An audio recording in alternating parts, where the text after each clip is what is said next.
Hey, Tay. Hey, Sketch. So we just finished JJK's latest episode, Metamorphisis Part 2. And this is where Kenjaku has his Frieza moment. He starts off with beating Mai off screen, then he absorbs Maito, then Choso comes up to catch them hands, and he takes out Choso. Then the Kyoto school finally shows up to do what? To get taken out in quick succession back to back to back. I mean, has the Kyoto school ever gotten any W's? They seem to just be catching L's. They are very good at catching L's. They even lost that baseball game. Do I have proof? Yeah. No, but I'm pretty sure. Anyways, so Kenjaku, we start off this episode with Mahito asking Kenjaku for help. And he's like, oh, do you need my help? And I don't know if Kenjaku was going to help him or turn him to a spear ball anyway. But Mahito, being the absolute horrible piece of garbage that he is, tries to betray the single ally, or one of the last allies he has, and tries to him. But before he does, Kenjaku traps Mahito into like those little spear balls that Geto used to swallow. Speaking of swallowing, it cannot be comfortable swallowing a ball that massive. But I digress. Unless you're Kenjaku. And, yeah, I mean, how much feeling does the man have? Anyway, we also get to see this really crazy animation while Mahito's getting absorbed with, him transforming, trying to reach out for everything. It really is Mahito's desperate last grab to finally escape and run away. But the man looks like a dying, deprived, food-hungry human being. It's just this is the end for him. He needed a ton of food for him to get out of looking like the way he did, so desperate, so sulking. But then there's another scene that I want to point out was Kenjaku catching Miyawa's blade. So Miyawa sets up her whole attack. We know that once you're in her circle, it's like 8 trigrams. I'm going to finish you off. Neji moment. Nothing. He catches it and breaks the blade right in front of her. And Miyawa can't catch a break at all. The whole school can't catch a break. I mean, Miyawa in particular. It's kind of sad because you know what? Her power set's pretty cool. But, she's lost everyone. She's lost this fight, and she lost Mechamaru, which really hurts. Speaking of Mechamaru, she really should have, her and the entire Kyoto school, really should have taken Mechamaru's advice. If you were Mechamaru, what would you say to the Kyoto school to get him to, not be there while still having Toto? Because really, Toto's the only useful one.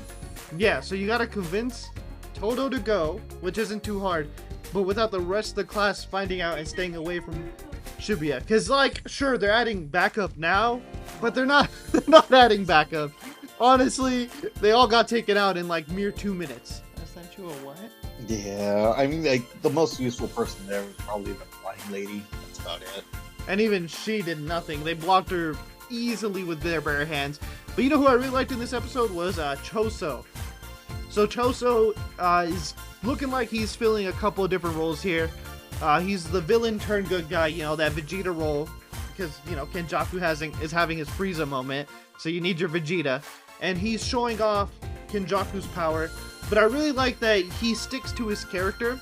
So once he decides that Yuji is his brother, he goes out of his way to do what he would do for his other 2 brothers and for Yuji. Protect him, be the older brother. And it's even funny, we get the scene where he says, call me your big brother. And even Panda's confused about the whole situation. Do you emit brother pheromones? What is this? Whenever... what are you putting out here that makes everyone want to be your brother? This is real weird, man. There's some hidden ability you don't want to tell me. Oh man, you punch Yuji 3 times, you gotta become his brother, you gotta become his best friend. You gotta mentor protect him from that moment onwards. Oh man. Anyway, so speaking of the Frieza moment, Kenjaku. So this episode really solidifies Kenjaku's power over everyone else. I mean, we like to joke that the Kyoto school, just catches L's all day, but it's not like they're weak or anything. They know how to fight, and they're at the very least competent. Homeboy Kenjaku just takes him out immediately. He doesn't even bother with them. The person who gave Kenjaku the most issue was Choso. And even then, he didn't really seem to think much of Choso. Yeah, he did not think much of Choso, but you know what else we don't know? Is what is he thinking? What is his plan? We have no idea why he wanted Mahito's curse technique, because it was his plan to take it from Mahito. Mahito just tried to betray him before Kenjaku betrayed Mahito. What do you think the plan is? Is it just additional strength? Because Mahito's curse technique is already insane, but now Kenjaku has the ability to use it without having to deal with Mahito. And Mahito really did not like listening to orders in the first place. It seemed like Mahito would do what Kenjaku wanted every single time. Go fight this person. Yep, got you, boss. Go fight this person. Definitely. Go fight here. I mean, also went out of his way to go kill Yuji, even though he wasn't supposed to kill Yuji. That is true. But if Mahito wins, do you think Kenjaku does the same thing? Like, what is his overarching plan? His overarching plan was to... Oh, man.